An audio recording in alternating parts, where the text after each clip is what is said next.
What part of history fascinates you the most?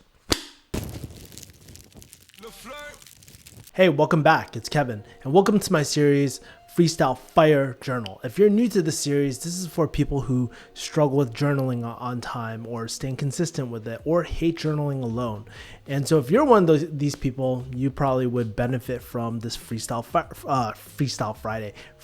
Fire Journal. And basically what it is every single day, I read a prompt from this One Question a Day journal. You can pick up your copy at refugeehustle.com/journal. And I basically shoot straight from the dome. I don't pre-plan my videos or anything like that, but it's a way to encourage you guys to start journaling as well.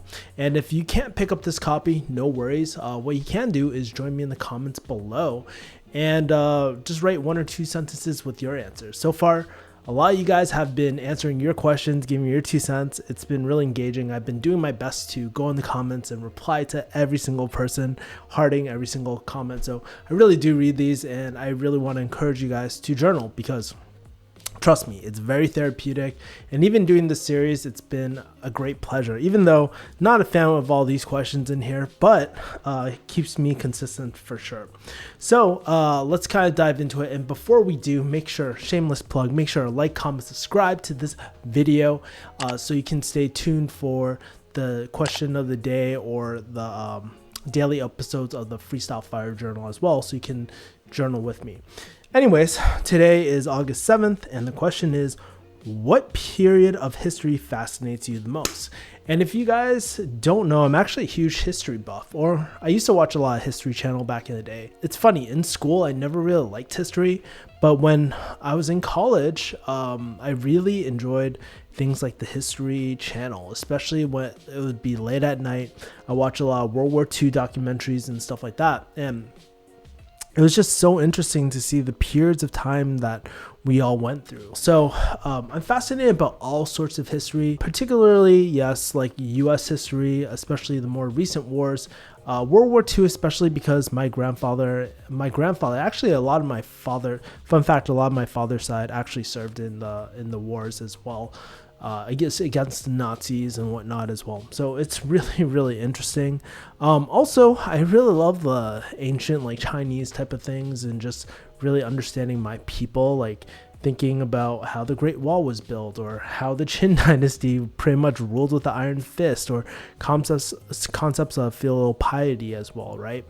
But I would say the thing that I probably wouldn't study the most or fascinates me the most, but the number one thing that gives me the most appreciation of history of the ancient days, that I feel like they were actually very far ahead, is Stoicism. And if you're not familiar with Stoic thought, basically it's the art of turning obstacles into opportunity. There's this great book called The Obstacle's the Way. It's one of my favorite books, actually.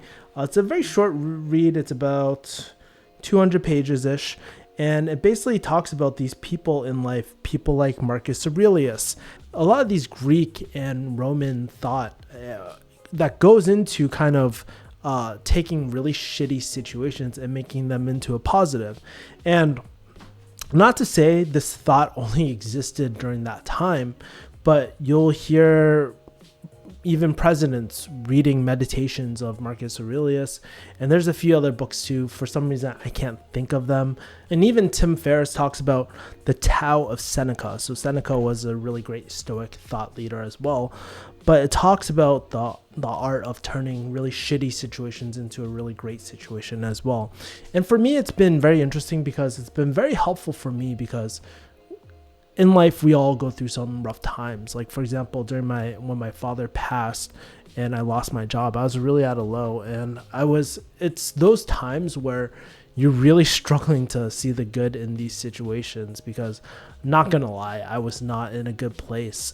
Even sometimes now, like, you know, you guys see me for who I am today, but sometimes it's really tough to kind of to push on, especially in business and life and whatnot. And even the smallest things like jujitsu, some days I'm just getting crushed. I'm just not doing too well. Maybe a lower belt is kicking my ass that day. And I'm like, how do I persevere? How do I continue on?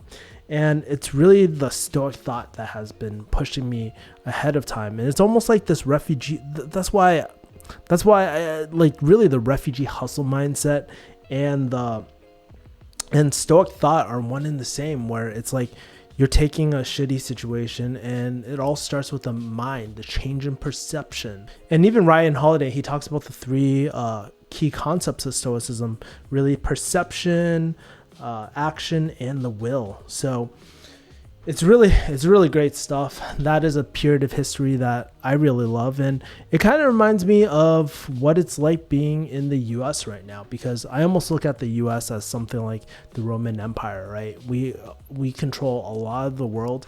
Not, I wouldn't say in terms of land, but even in terms of influence. And the Romans, somewhere along the way, they were going through a downfall. So history, I think, is very important because we can always analyze our past and see what we could be doing better or what we can fuck up. And that's why sometimes when we destroy pieces of history, that always concerns me, because if we do that, then we're always going to repeat certain things in the past as well.